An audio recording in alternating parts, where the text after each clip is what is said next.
الحمد لله رب العالمين والصلاة والسلام على سيد المرسلين وعلى آله وصحبه أجمعين. أما بعد، معزز اور محترم حاضرین، السلام علیکم ورحمۃ اللہ وبرکاتہ۔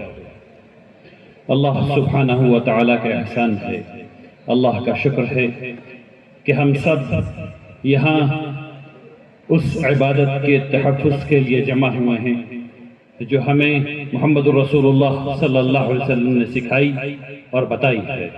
سبحان اللہ و بحمدہ، سبحان اللہ العظیم۔ اللہ سبحانہ و تعالیٰ کی حمد و ثنا کے بعد میں بہت شکر گزار ہوں ان تمام لوگوں کا جنہوں نے اس شاندار باوقار اجلاس کو منعقد کرنے کی ہر ممکن کوشش کی اور اس کو کامیاب بنایا۔ اللہ تبارک تعالیٰ آپ تمام لوگوں کی مدد فرمائے، اللہ تبارک تعالیٰ آپ تمام لوگوں سے راضی ہو۔ میں بہت شکر گزار ہوں آپ تمام حضرات کا جو اتنی بڑی تعداد میں یہاں جمع ہوئے ہیں۔ اللہ آپ کے آنے کو قبول فرمائے، آمین یا رب العالمین۔ ہم سب لوگ اوقاف یا وقف کی جائیداد کے تحفظ کے لیے یہاں آئے ہیں، اس لیے میں چاہتا ہوں کہ میں آپ کو وہ تصویر دکھاؤں جو آپ کے سامنے پہلے نہیں آئی ہے، جو وقف کی صحیح تصویر ہے، جسے تقریباً اس ملک میں 1200 سالوں تک برتا گیا اور اس کے بعد وہ تصویر غائب ہو گئی کیونکہ اس وقت کی سرکاروں نے یعنی انگریزوں نے اس کو مسخ کر دیا، تباہ و برباد کر دیا۔ وہ تصویر کیا ہے اس کو آپ کو سمجھنا ضروری ہے، اس لیے ضروری ہے کیونکہ خود ہم اپنی تاریخ سے واقفیت نہیں رکھتے ہیں۔ ہم یہ نہیں بتا پا رہے لوگوں کو کہ وقف نے اس ملک کو کیا دیا ہے۔ اور چونکہ وقت زیادہ ہو گیا ہے اور مجھے 2-3 کام کرنے ہیں آپ کے ساتھ، اس لیے میں انشاءاللہ کوشش کروں گا کہ جلد آپ کو یہ بات بتاؤں۔ سب سے پہلی بات یہ ہے کہ آپ کو یہ سمجھنا چاہیے کہ وقف 11ویں صدی، 12ویں صدی، 15ویں صدی میں شروع نہیں ہوا اس ملک میں۔ اس ملک میں سب سے پہلا وقف 1400 سال پہلے آ گیا تھا، یعنی محمد رسول اللہ صلی اللہ علیہ وسلم کے حیات طیبہ میں اس ملک میں مسجد بن گئی تھی، تو 1400 سال سے یہاں وقف موجود ہے، الحمدللہ۔ اب اس وقت نے اس ملک کو کیا دیا، اس کو سمجھنے کی کوشش کیجئے۔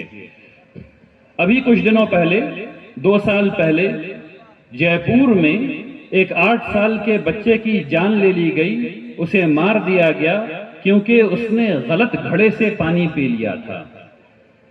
اس ملک میں ابھی بھی اونچ نیچ اتنی زیادہ ہے کہ ایک بچے کی جان لے لی گئی صرف اس لیے کہ اس نے غلط گھڑے سے پانی پی لیا۔ وقف نے اس ملک کو کیا دیا آپ سمجھیے۔ ابھی بہار میں صرف 45,100 کچھ گاؤں ہیں، ہر گاؤں میں بہت ڈھیر سارے لوگ کھیتی کر رہے ہیں۔ اب انہیں جب پیاس لگتی ہے تو وہ کس کنویں میں جاتے ہیں پانی پینے کے لیے؟ یہ پوچھنا چاہیے آپ کو اپنے آپ سے۔ اگر وہ غلط کنویں میں چلے گئے پانی پینے کے لیے تو تاریخ گواہ ہے کہ ان کے ساتھ کیا ہوا۔ منشی پریم چند کے کتابوں میں پڑھ لیجئے کہ ان کے ساتھ کیا ہوتا تھا۔ اس وقت وقف نے کنواں کھودوایا اور اس سے تمام لوگوں نے پانی پیا، نہ اونچ دیکھا گیا نہ نیچ دیکھی گئی۔ تو وقف کی سب سے پہلی کامیابی یہ ہے اس ملک میں کہ اس نے پینے میں برابری سکھائی، لوگوں کو یہ بتایا کہ اونچ نیچ نہیں ہوتی، پینے میں برابری ہونی چاہیے۔ اگر کسی کو پیاس لگی ہے، چاہے وہ کسی ذات کا ہو، چاہے وہ چھوٹی سے چھوٹی ذات کا ہو، اس کو پانی ملنا چاہیے، اور اس کو وہ کنواں ملا جس سے اس نے پانی پیا، کیونکہ اس وقت کنواں کھودوانے کی صلاحیت کس میں تھی؟ کون کنواں کھودوا سکتا تھا؟ بات کو سمجھیے۔ تو وقف نے کنواں کھودوایا اور اس سے لوگوں نے پانی پیا، اور ایک کنویں سے مسلمانوں نے بھی پانی پیا، غیر مسلموں نے بھی پانی پیا، اور سکھوں نے بھی پانی پیا، اور سب نے پانی پیا۔ تو وقف نے اس ملک کو پانی پینے میں برابری سکھائی۔ اس کے بعد سمجھیے کیا ہوا۔ ایک جگہ ہے، اس کو کہتے ہیں خانقاہ یا مسجد، جہاں ایک زمانے میں ہمیشہ لنگر لگا کرتا تھا اور سب لوگ کھایا کرتے تھے اس میں۔ یہ کون لوگ تھے اس میں جو کھا رہے تھے؟ اس کو سمجھنے کی کوشش کیجئے۔ اور کون لوگ خانقاہوں میں آ رہے تھے؟ خانقاہوں میں شیوخ بیٹھا کرتے تھے اور بادشاہ وقت اور آج تک پرائم منسٹر اور چیف منسٹر اور منسٹر حضرات خانقاہوں میں جاتے ہیں اور ہاتھ چوم کر کے آتے ہیں۔ ایسے لوگ جن کا ہاتھ بادشاہ چوم رہے ہیں، ویسے لوگ ہر ذات والے کے ساتھ بیٹھ کر کے کھانا کھا رہے ہیں۔ اور آج تک خانقاہوں میں یہ رواج موجود ہے کہ بلا تفریق مذہب، ملت، ذات پات سب لوگ ایک ساتھ بیٹھ کر کے دال روٹی کھاتے ہیں۔ اس ملک کو کھانے میں برابری سکھائی وقف نے، اور میں آپ کو یہ بتا رہا ہوں تاکہ آپ اپنے پڑوس والے کو یہ بتا سکیں، تاکہ 31 تاریخ کو جو ریلی ہو رہی ہے اس میں سب لوگ شامل ہو سکیں۔ وقف نے اس ملک کو برابری سکھائی پینے میں، اور وقف نے اس ملک کو برابری سکھائی کھانے میں۔ ابن بطوطہ نے لکھا ہے، وہ 5 سال دلی کے گورنر رہے، افریقہ کے رہنے والے تھے، اس ملک میں آئے، ملک پسند آیا، بادشاہ نے کہا آپ گورنر رہیے، بڑے پڑھے لکھے آپ ہیں، تو گورنر ہوئے۔ انہوں نے اپنی کتاب میں لکھا ہے کہ 27,000 مدرسہ تھا دلی میں اس وقت۔ میرے بھائیوں، مسلمانوں کی آبادی 27,000 نہیں ہے، مطلب معاف کیجیے، 27,000 مدرسے میں پڑھنے والی آبادی اس وقت اس ملک کی نہیں تھی۔ آپ لوگ کو یہ سمجھ،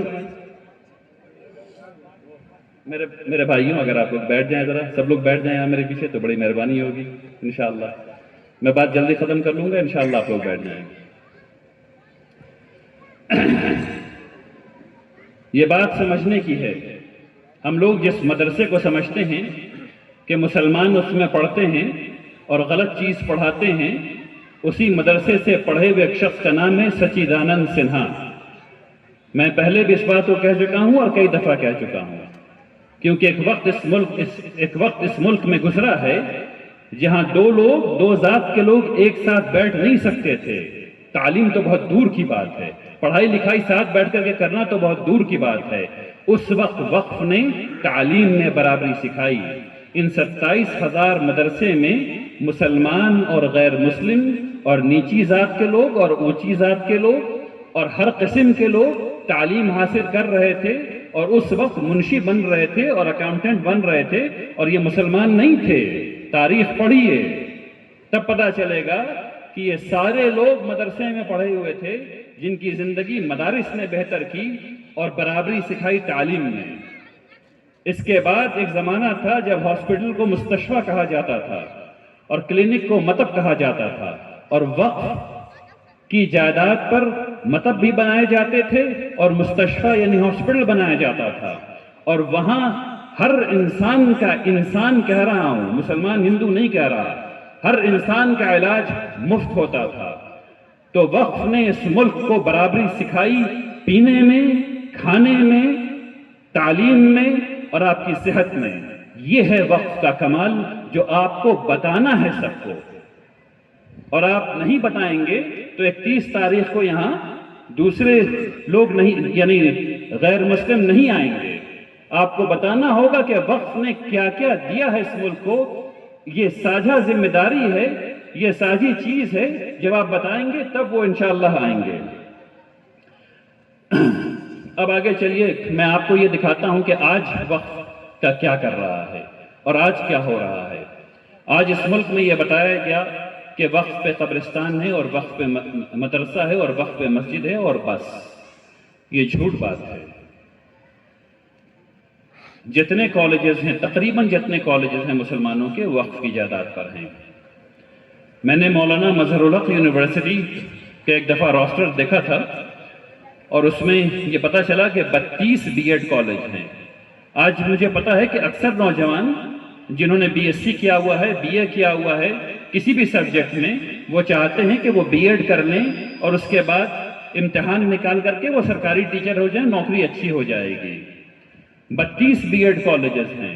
32 بی ایڈ کالجز میں جو سب سے یعنی جو سب سے کم نان مسلم جس کالج میں ہیں وہ 85% ہے. یعنی ہر ایک کالج میں کم سے کم 85%، یعنی ہر 100 میں 85 بچے نان مسلم ہیں جو مسلمانوں کے کالج میں پڑھ رہے ہیں اور آسانی سے پڑھ رہے ہیں. اور یہ سارے کے سارے لوگ پڑھ کر کے ٹیچر بنیں گے انشاءاللہ. اور زیادہ سے زیادہ 98% تھا. یعنی ایک کالج ایسا بھی ہے جس میں ہر 100 میں 98% بچے مسلمان کے کالج میں وہ ہیں جو غیر مسلم ہیں، پڑھ رہے ہیں. یہ بات بتانے کی ہے، یہ بات بتانے کی ہے، ہم لوگ بتاتے نہیں ہیں. اور یہ سب کا سب بند ہو جانا ہے تو نقصان کس کا ہونا ہے؟ وقف ختم ہو جائے گا تو نقصان کس کا ہوگا؟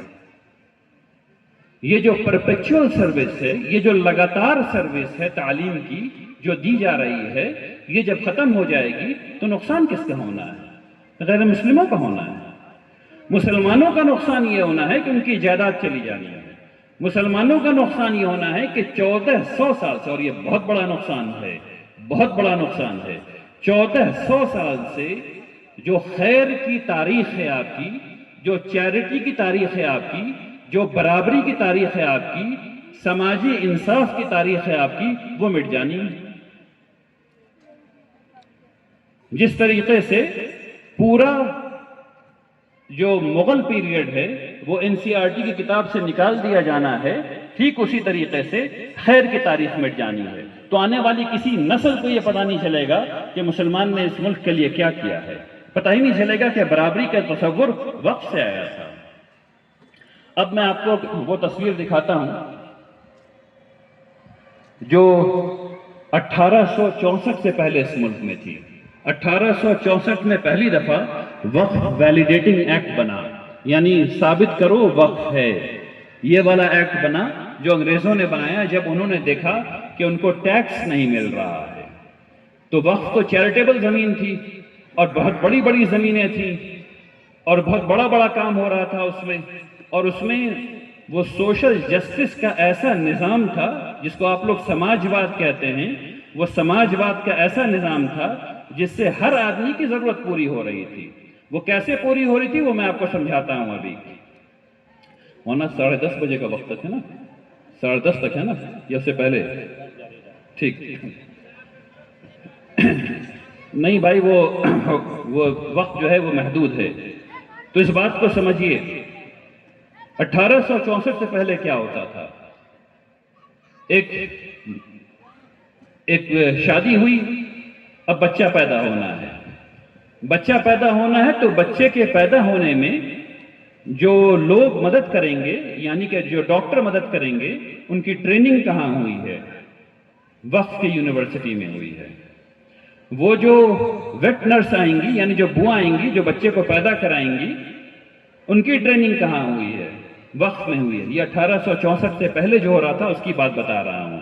اور آج بھی دنیا کے اکثر ممالک میں ایسا ہی ہو رہا ہے. وہ انشاءاللہ وقت رہا تو آگے بتاؤں گا.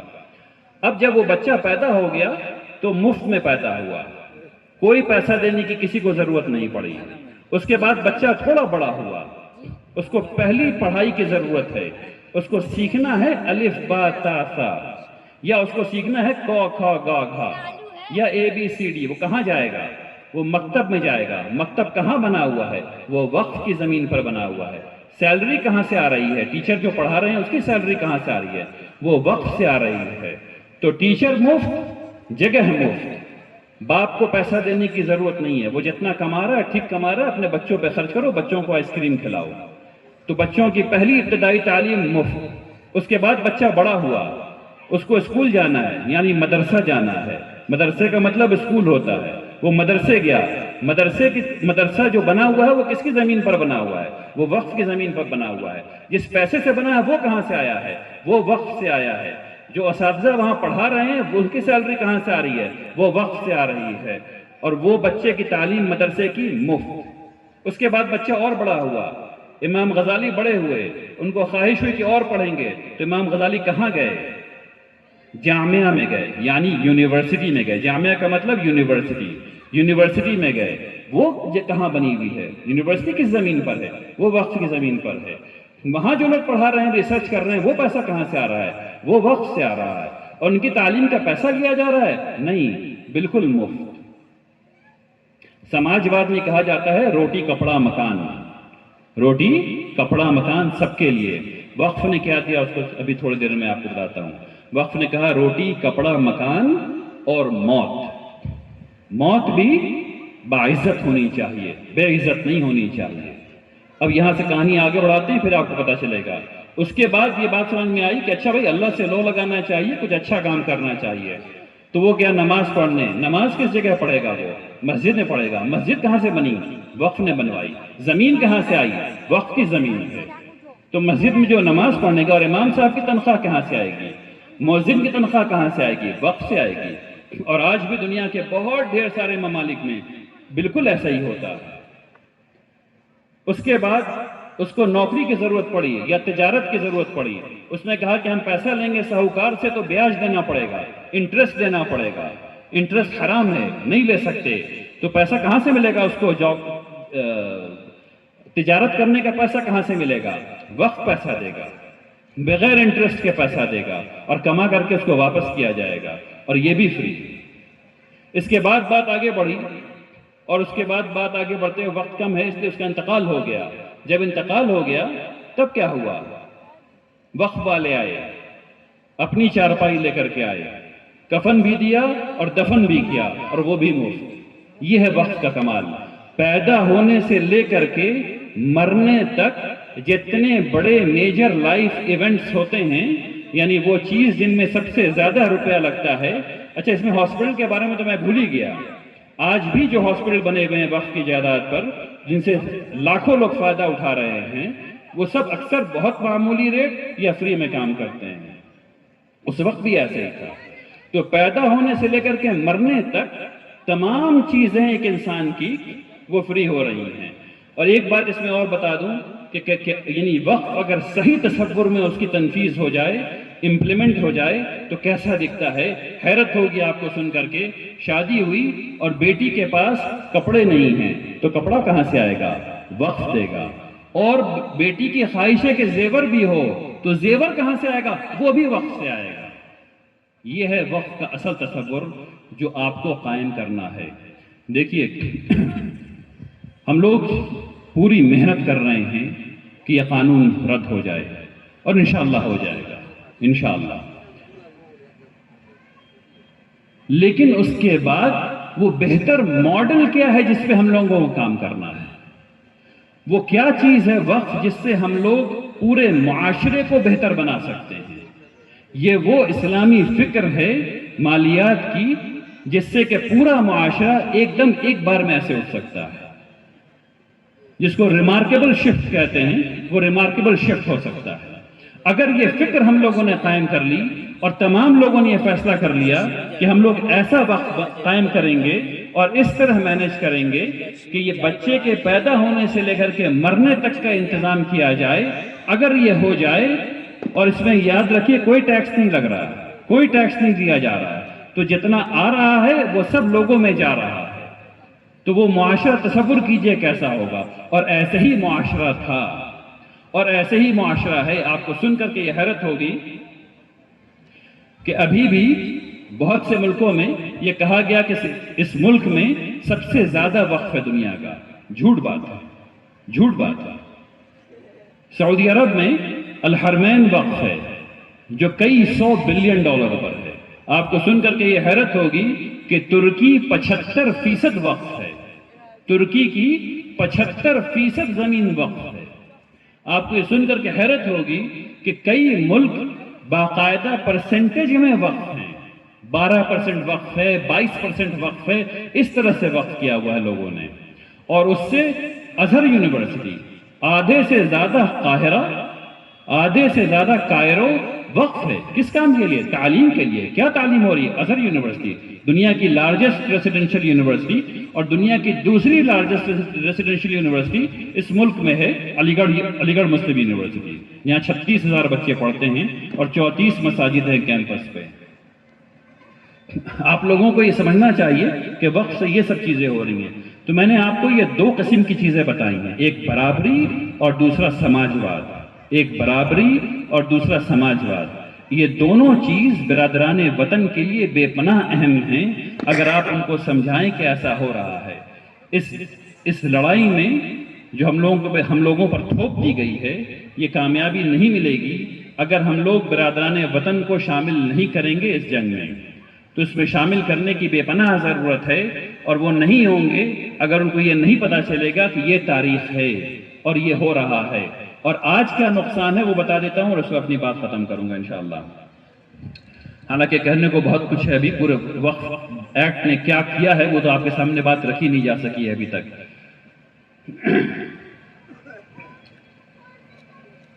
آج اس ملک میں کشمیر سے لے کر کے کنیا کماری تک اور گجرات سے لے کر کے آسام تک بنگالی زبان کے اسکول ہیں، تامل زبان کے اسکول ہیں، مراٹھی زبان کے اسکول ہیں، کنڑ زبان کے اسکول ہیں، اردو میڈیم اسکول ہیں، اور یہ سب وقف کی زمین پر ہیں، پرائمری لیول کے اسکول۔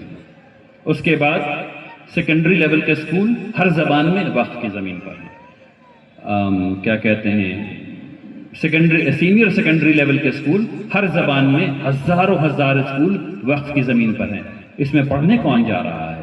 اس میں پڑھنے وہ لوگ جا رہے ہیں جو اس اسکول کے علاقے احاطے میں رہتے ہیں۔ اسکول کے احاطے میں کون رہتا ہے بھائی؟ مسلمان تو اس ملک میں 18% ہے، کہیں 15% ہے، کہیں 10% ہے، کہیں باقی کون رہ رہا ہے؟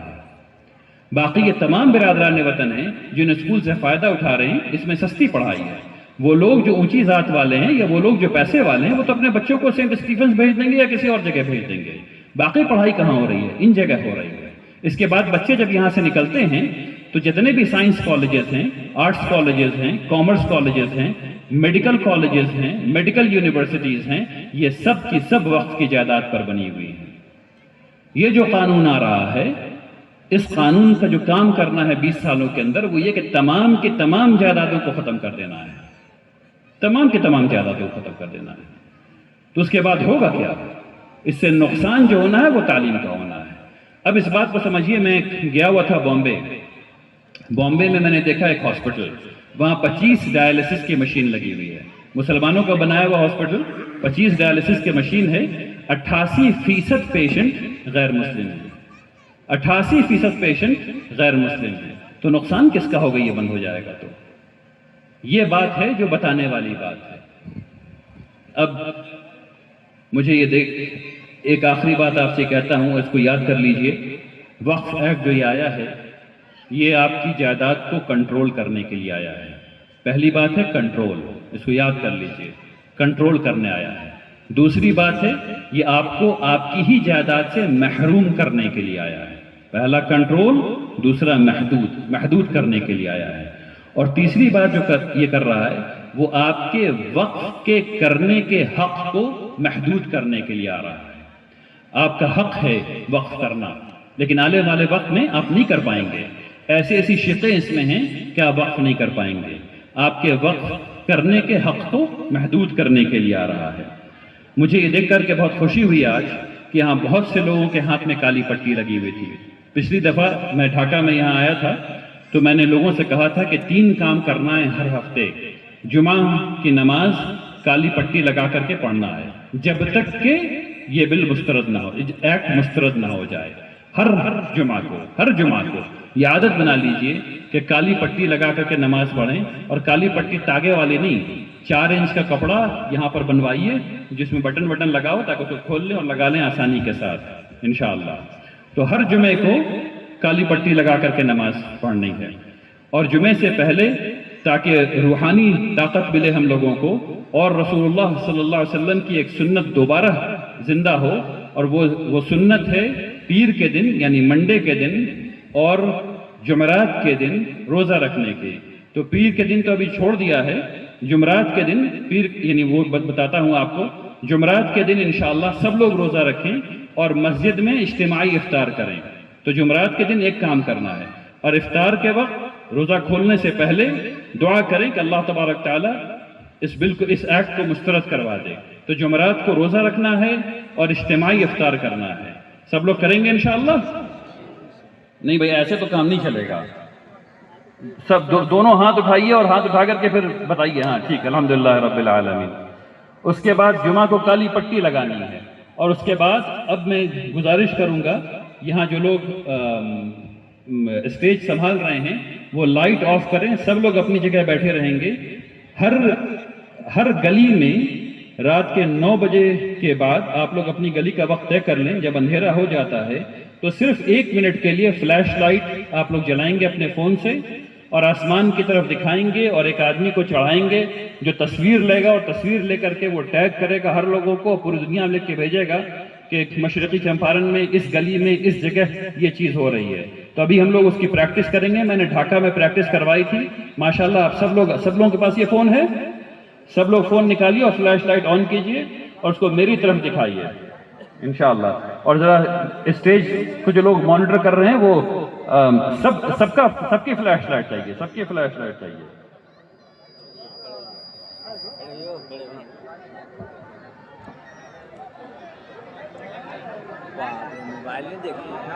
لائٹ آف کروا دیجئے سب لوگ، یہ ساری لائٹ آف ہونی چاہیے، اسٹیج کی بھی لائٹ آف کر دیجئے انشاءاللہ۔ ہاں الحمدللہ، یہ دیکھیے یہ وہ نظارہ ہے جو دکھنا چاہیے۔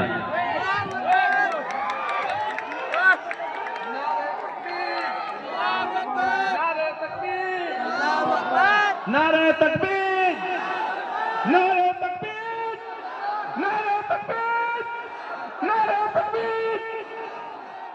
الحمدللہ، اب لائٹ آن کر دیجئے سب لوگ، لائٹ آن کر دیجئے۔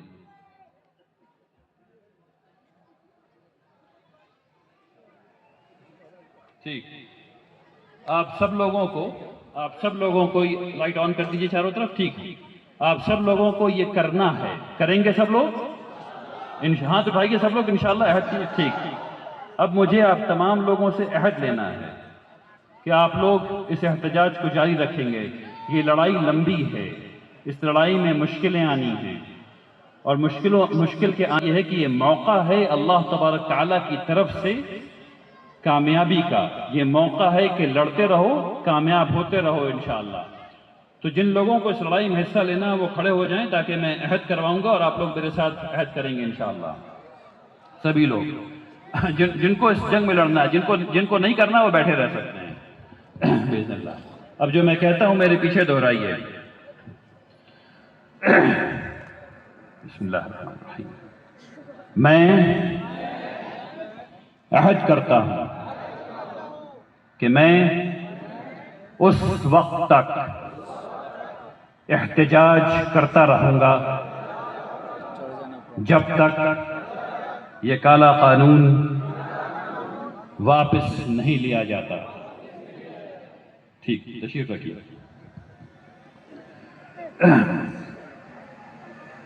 اب وقت بالکل ختم ہو چکا ہے، آئیے سب لوگ دعا کریں کہ اللہ تبارک تعالی ہمارے حوصلوں کو بلند رکھے، اللہ تبارک تعالی ہم لوگوں کو وہ حکمت عملی دے جس سے کہ قانون واپس ہو جائے، اور اللہ تبارک تعالی ہم لوگوں کو وہ توفیق دے کہ وہ تصویر جو میں نے آپ کے سامنے رکھی ہے اس میں ہر شخص رنگ بھر سکے۔